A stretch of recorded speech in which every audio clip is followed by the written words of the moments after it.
Hoy vamos a estar leyendo del versículo 1 al versículo 6, bajo un hermoso título, y es la fidelidad de Dios. La fidelidad de Dios.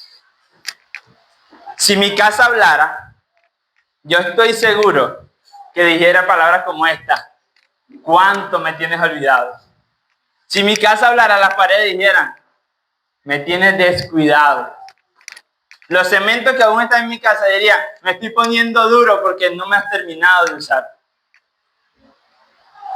Mi casa está a medio construir por falta de ánimo, por falta de motivación y de dinero.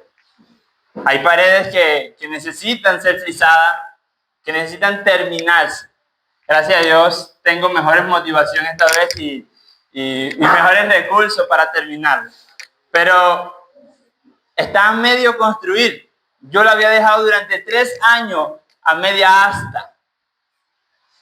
Pero tú sabes quién es fiel y no deja nada a medio construir. Dios. Dios no te va a dejar a mitad. Si empezó en ti, si tú eres cristiano, Dios te va a terminar de construir. Dios no te va a hacer como yo le hice a mi casa. Dios te va a llevar. Y no importa si tú quieres o no. No importa si tú te caes o no. Porque Dios usa todo para su bien, para tu bien. Dios usa hasta tus caídas para ayudarte a seguir. Imagínense que Dios pare la obra porque tú te dejaste de orar. No, en medio de tu dejar de orar, Dios va a poner a alguien que te busque. Dios va a hacer para terminar en ti lo que empezó. Dios no va a dejar nunca su obra inconclusa a pesar de ti mismo. Así que podemos confiar en la fidelidad de Dios a la hora de ver que en nosotros Él empezó algo. Si tú estás aquí y eres cristiana, Dios empezó, ¿verdad? Dios lo va a terminar. Si eres cristiano, y si no, bueno, hoy puedes venir a Cristo y ver su bondad, ver su gracia, cuán fiel es, y venir a sus pies en arrepentimiento y fe y decirle: Señor, yo quiero que inicies hoy esa obra en mí. Así que vayamos, versículo 1 de la carta de Filipenses.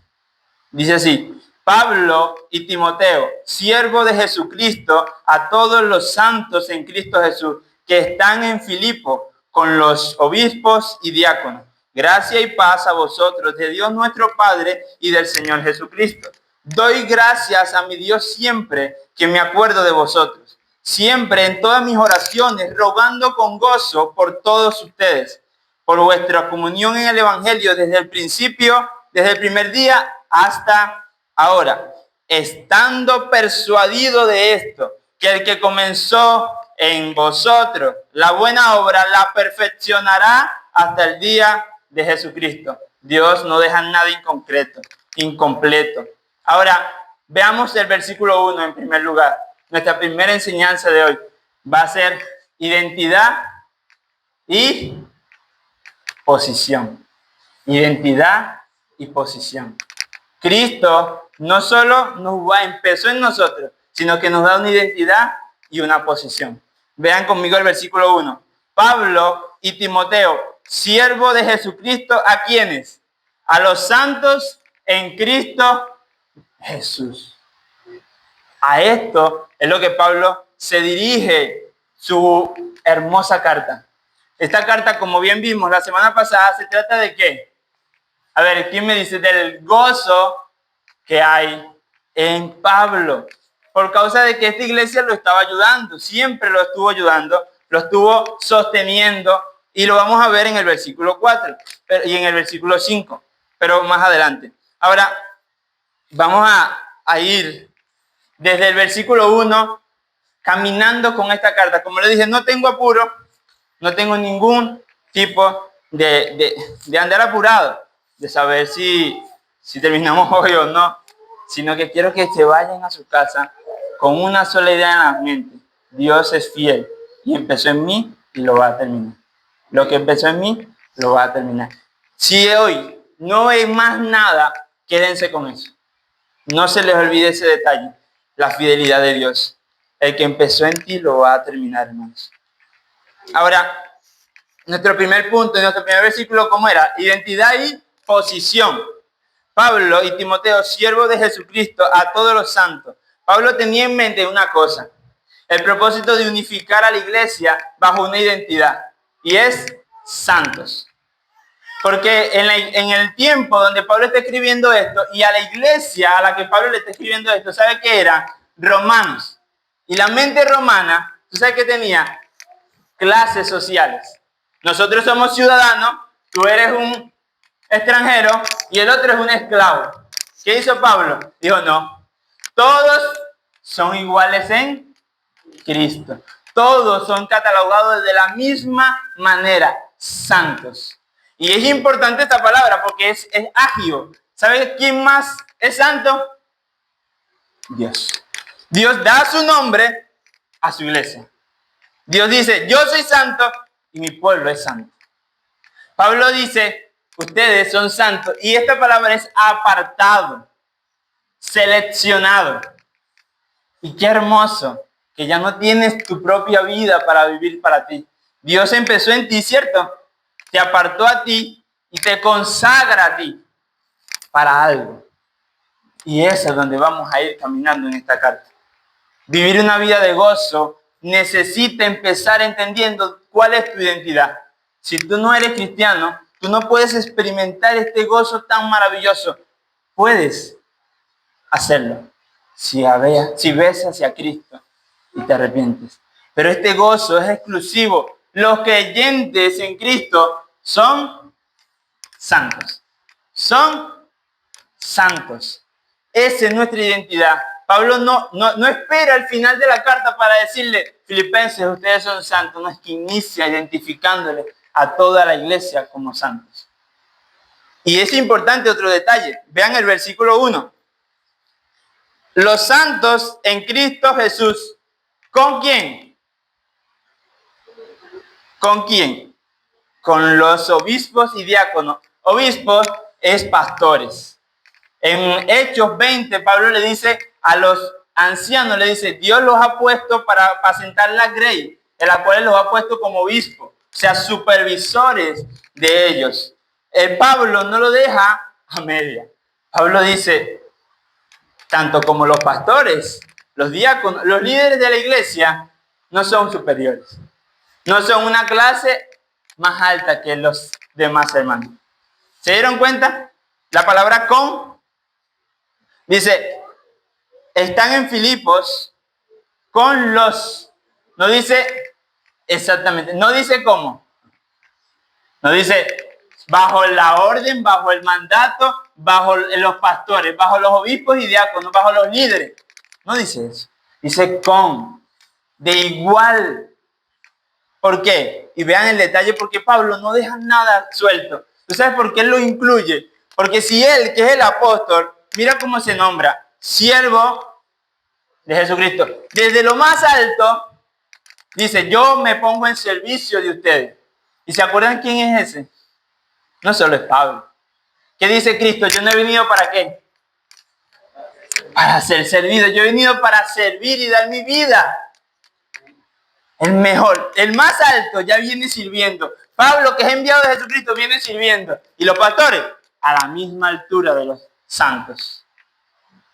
No es menos este detalle, hermano. Así que cuando ustedes vean a un pastor, no es superior, respeto merece. Porque Dios lo ha colocado para vigilar, para cuidar, para pastorearte.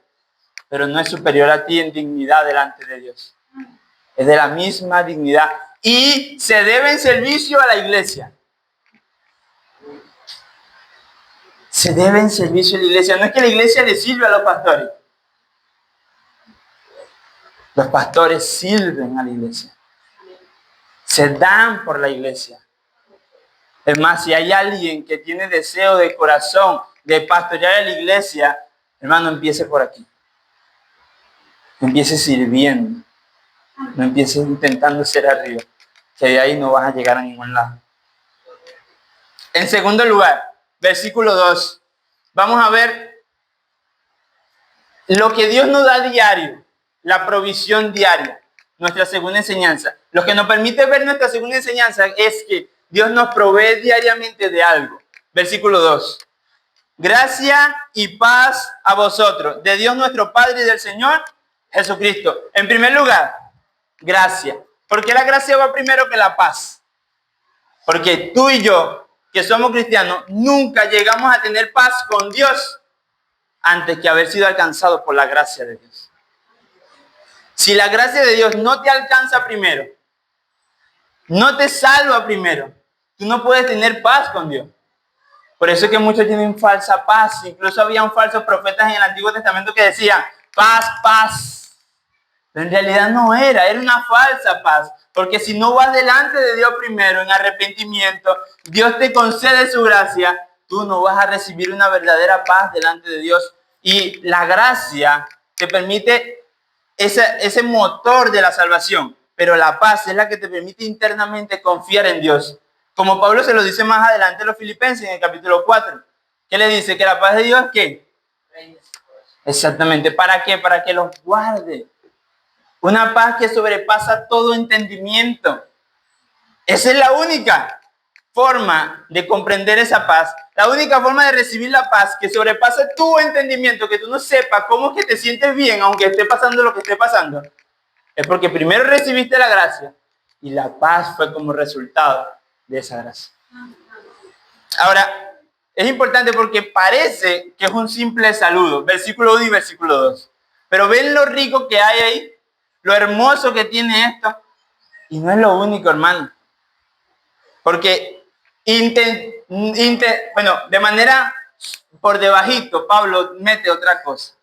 Y parece que Pablo en su corazón no está diciendo la Trinidad acá.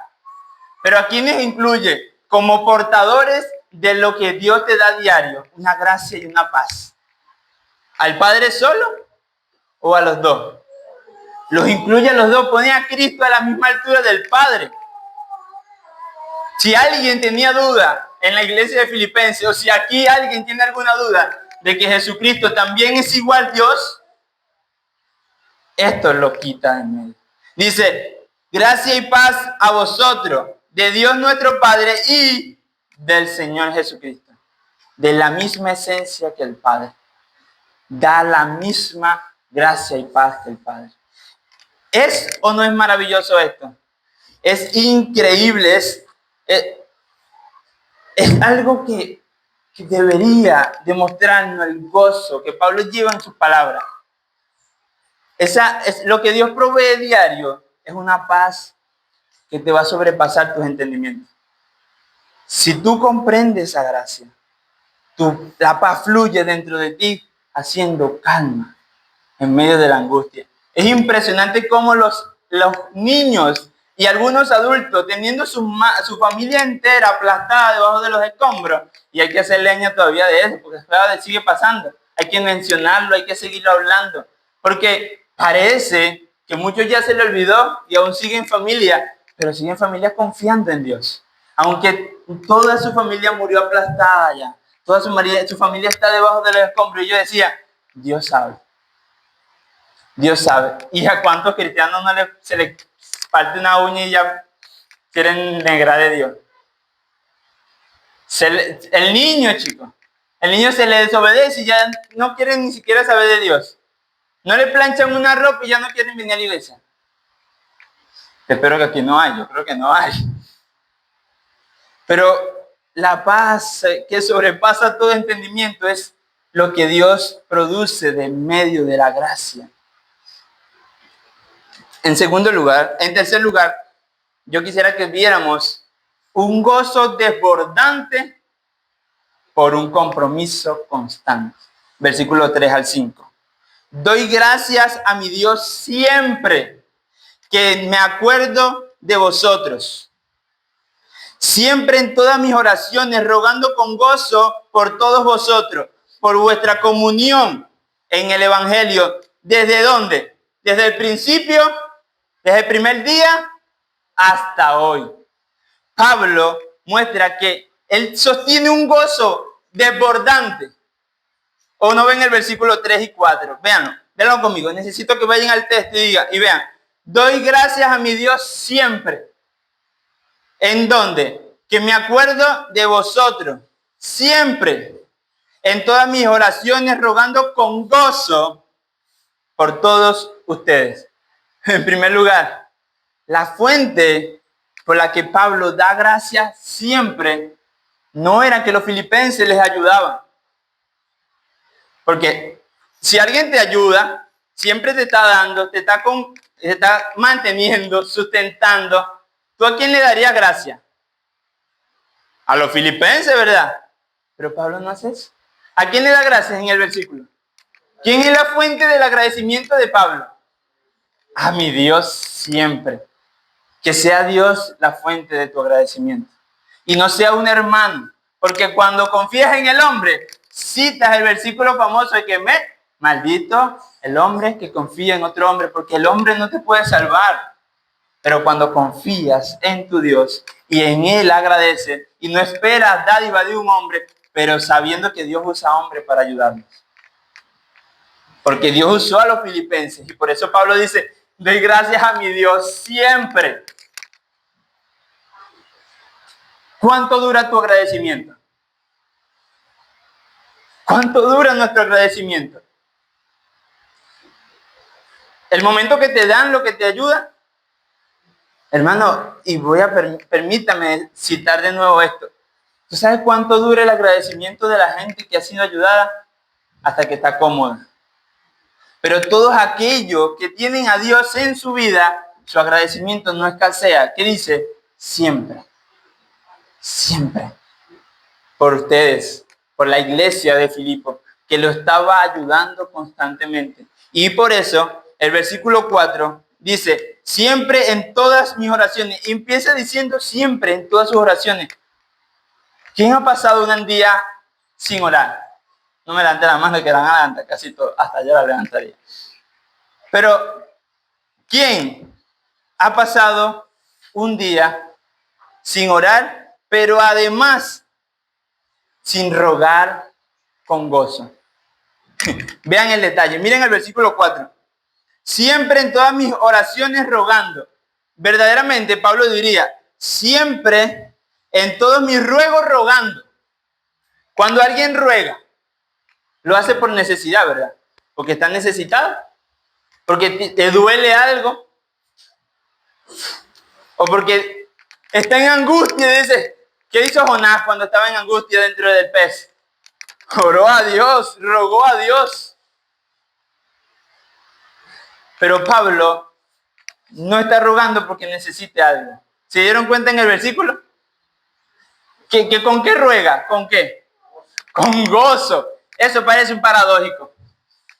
Porque el ruego amerita necesitar algo, pero él ruega con gozo, con una alegría, un gozo desbordante. Versículo 5, por un compromiso constante, por vuestra comunión en el Evangelio, desde el primer día hasta ahora. Esta palabra comunión es el punto focal del versículo 5. Porque comunión ahí no es como nosotros hoy. Salimos del servicio y nos sentamos por ahí a tener comunión. Aquí no. Aquí es un compromiso constante en ayudar financieramente a Pablo mientras él está preso o está evangelizando. Ninguna iglesia, hermano, ninguna iglesia lo había hecho. Ninguna, ni la de Corintios, ni la de los Efesios, ni los tesalonicenses, que Pablo se desbordó por completo en ello. ¿Tú sabes qué dice Pablo? Dice, ninguno me han ayudado, solo ustedes. Le dice Pablo a la iglesia de Filipenses. Ninguno lo habían ayudado. Mira cómo dice el versículo capítulo 4, versículo 15 al 16.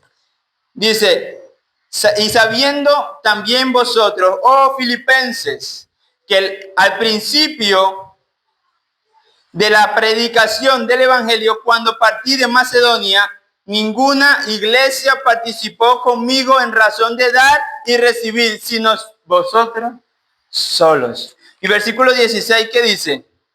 Pues aún en Tesalónica me enviaste una y otra vez para mis necesidades.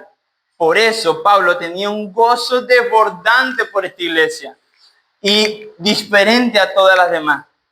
Mientras que Pablo a otras iglesias empezaba diciendo que él era el apóstol, a esta iglesia le empieza diciendo que soy un esclavo.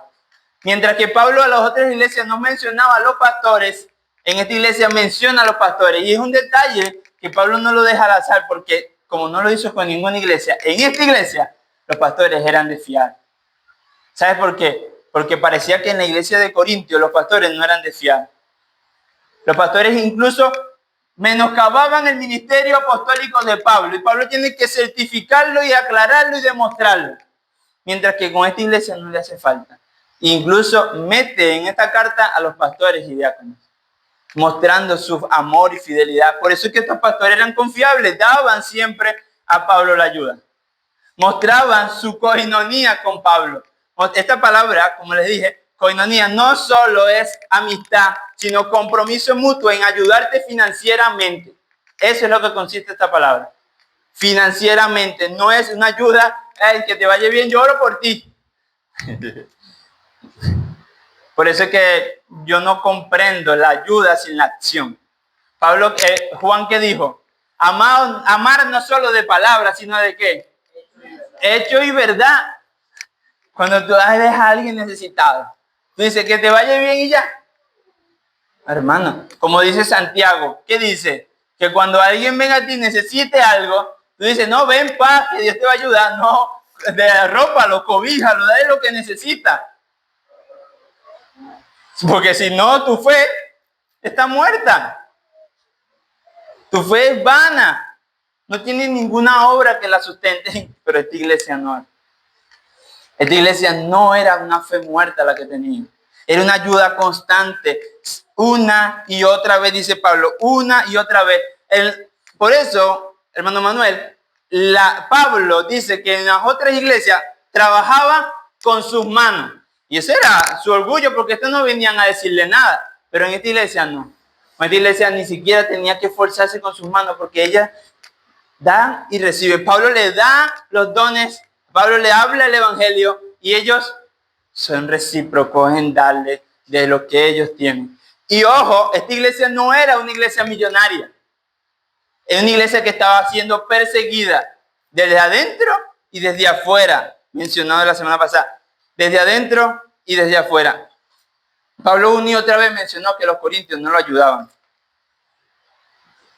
Pero con esta iglesia, repito de nuevo, no fue así.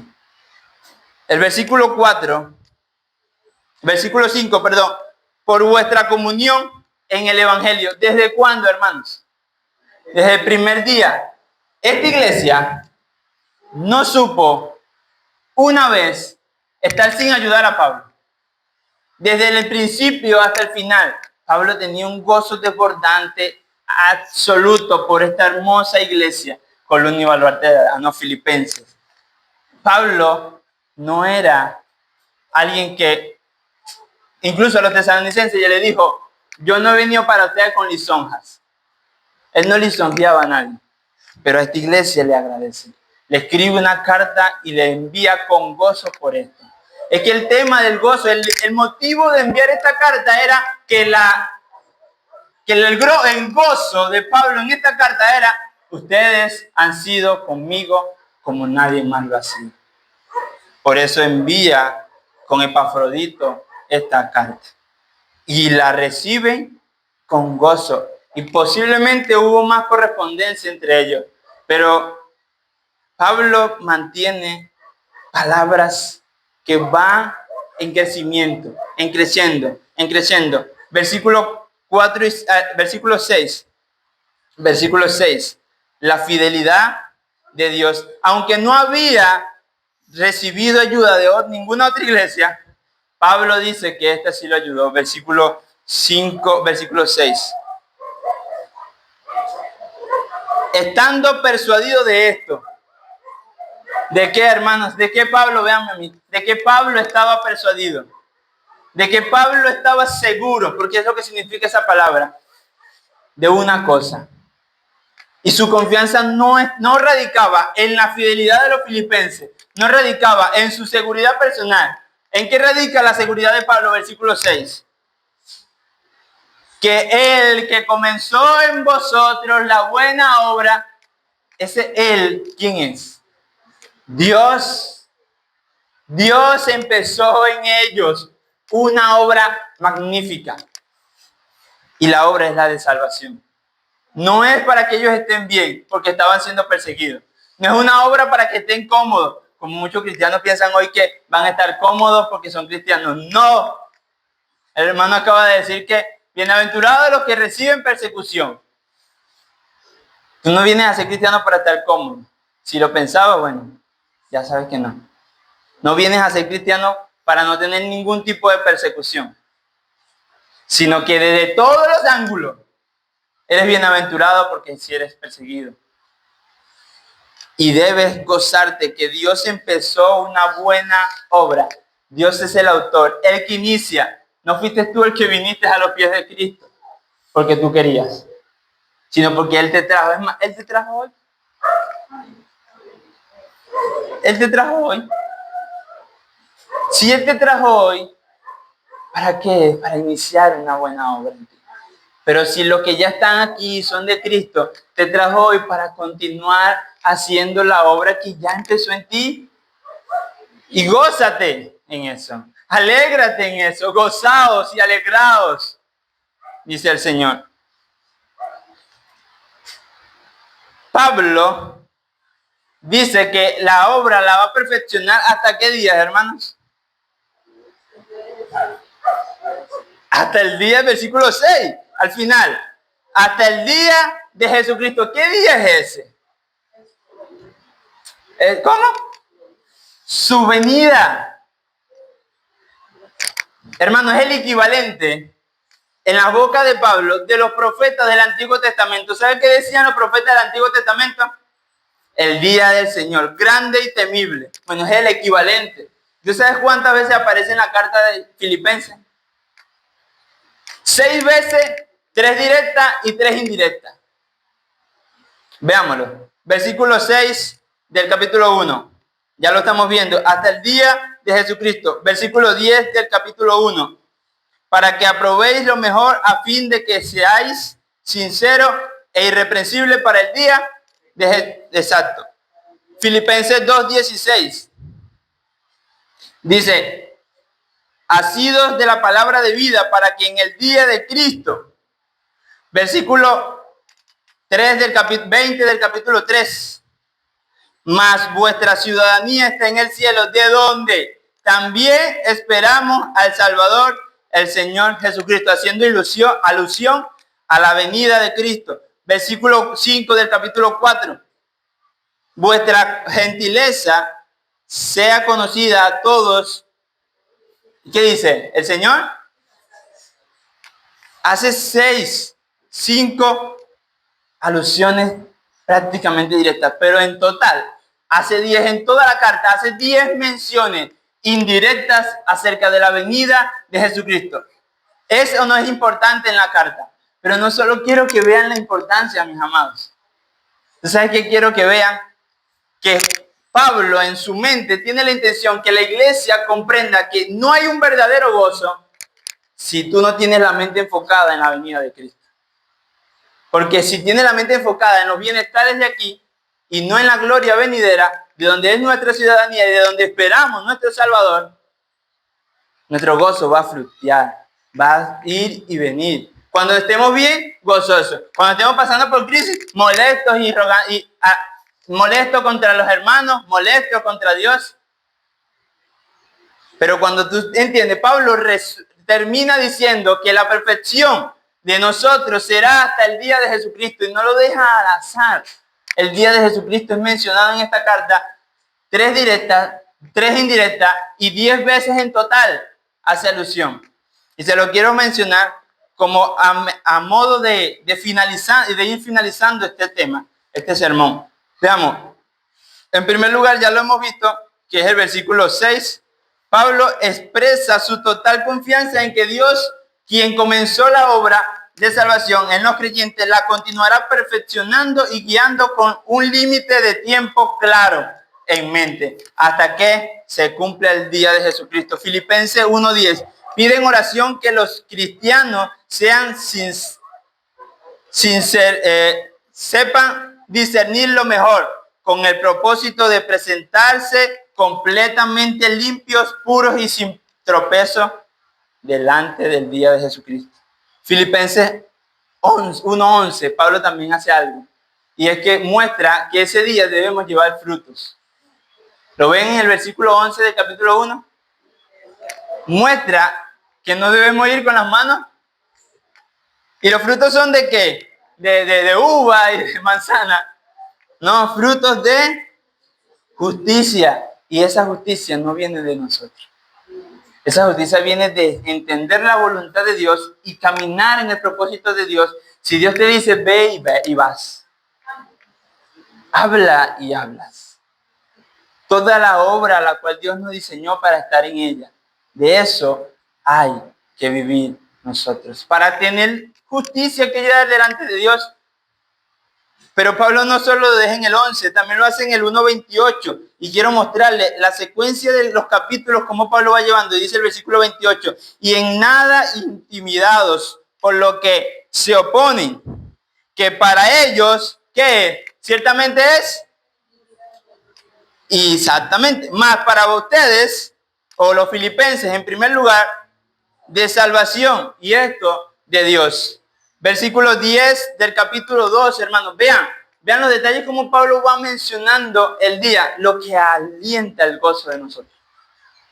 Lo que nos motiva a estar gozosos en el Señor. Es ese día. No es de miedo. No es de temor. Tú y yo no deberíamos estar atemorizados cuando se hable de Apocalipsis. Cuando se hable de la venida de Cristo. Tú y yo deberíamos estar confiados en que el que comenzó la va a terminar ese día, en ese evento. Dios va a finalizar la obra. Y recuerden, no es de estar echado en la casa y estar cómodo. Es de vivir la obra que Dios está haciendo en nosotros todos los días. Todos los días. El día de Jesucristo, mencionado en el 10:11 del capítulo 2, dice, para que en el nombre del Señor Jesucristo, hace alusión a aquel día donde toda rodilla se doblará ante su nombre. Y en el versículo 16, que ya hemos leído, del mismo capítulo 2, habla acerca de asidos de la palabra de vida, para que en el día de Cristo yo pueda gloriarme de que no he corrido en vano, ni en vano he trabajado. Hermano, Pablo tenía algo en mente en ese versículo particular del capítulo 2, verso 16. Y es que el día de Jesucristo va a hacer que tú me permanezcas firme y Él pueda gloriarse el día de Jesucristo. Gloriarse en el Señor, no confunda. Gloriarse en el Señor de que te ve terminar la carrera. Que te ve allá junto a sus pies, junto a Él, delante del Señor. En eso confiaba Pablo, verso 16. Filipenses 3:20. Necesito que vayan viendo la secuencia del día de Jesucristo. Porque Dios es fiel. Fiel desde el principio y fiel hasta el final. Versículo 20 más. Nuestra ciudadanía está en los cielos, de donde también, vieron que va llevando la secuencia, va llevando un hilo de pensamiento y va expandiendo y abriendo la idea. También esperamos el Salvador, el Señor Jesucristo. Y el versículo 21, el cual transformará que, miren la esperanza que debes de tener ese día, y por eso no debes de estar atemorizado, el cual transformará el cuerpo de la humillación nuestra para que sea semejante al cuerpo de la gloria suya. Esto es sumamente glorioso. ¿Por el poder de quién? O por el poder con el cual puede también sujetar a sí mismo todas las cosas. Con ese mismo poder Dios va a hacer lo que dijo que iba a hacer en ti. Y finalizando, versículo 21, capítulo 4, versículo 3. Pablo alienta a sus colaboradores, a los filipenses, y hoy permítame alentarlos a ustedes. Permítame motivarles. Permítame hacerles ver lo que Pablo intentó hacer ver o hizo ver a la iglesia de los Filipenses, versículo 3 del capítulo 4. Asimismo te ruego también a ti, compañero fiel, que ayudes a estas que combatieron juntamente conmigo en el Evangelio, con Clemente también y los demás colaboradores míos, cuyo nombre está en el libro de la vida. Si tú eres hijo de Dios, si tú eres cristiano, si Dios empezó en ti la buena obra, tú tienes el nombre escrito en el libro de la vida. ¿Tú lo sabías? ¿Tú sabías que Pablo pudo afirmar que sus colaboradores tenían sus nombres escritos en el libro de la vida? Si eran verdaderos creyentes, y tú eres verdadero creyente, tú puedes afirmar eso. Tú puedes sostener esa fe, esa confianza en el Señor. Tú la puedes sostener. Pero el versículo 5 de ese mismo capítulo, vuestra gentileza sea conocida, porque el Señor está cerca. Vuestra gentileza sea conocida. Y para finalizar, déjame hacerte una pregunta de último. Hermano, ¿tú puedes decir estas mismas palabras de Pablo? ¿Tú puedes decirle a otro estas mismas palabras que Pablo decía? Que se gozaba, que estaba gozoso y que rogaba por otros hermanos. Tú puedes decir con la misma firmeza que Pablo dice en el versículo 3 y 4, doy gracias a mi Dios siempre. Tú puedes decir, Winder, yo doy siempre gracias por mis hermanos. Siempre, no ni una vez falto de dar gracias. ¿La puedes decir? O alguien lo puede decir de ti. ¿Hay alguien que puede decir eso por ti? Bueno, si aquí no hay nadie que lo pueda decir el uno del otro, yo quiero decirte quién sí está rogando todos los días eternamente por ti.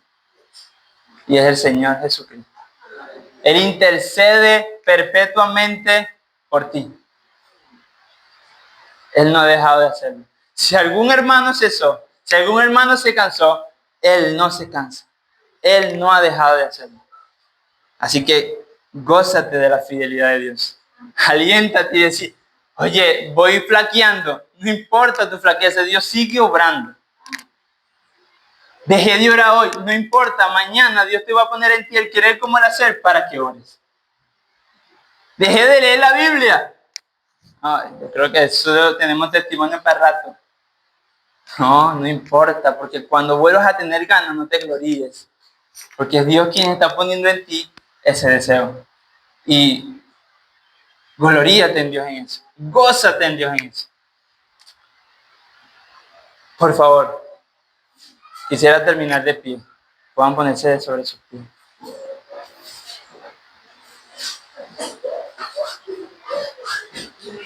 Porque no hay hoy, hermano, no hay hoy alguien que pueda decir que tú vas a terminar la carrera, excepto Cristo en tu vida, dándote testimonio todos los días, obrando en ti, haciéndote sentir ese Espíritu Santo que te dio. La persona del Espíritu Santo está obrando en ti todos los días y solo Él puede dar testimonio que eres hijo e hija de Dios. Vamos a orar. Amado Dios,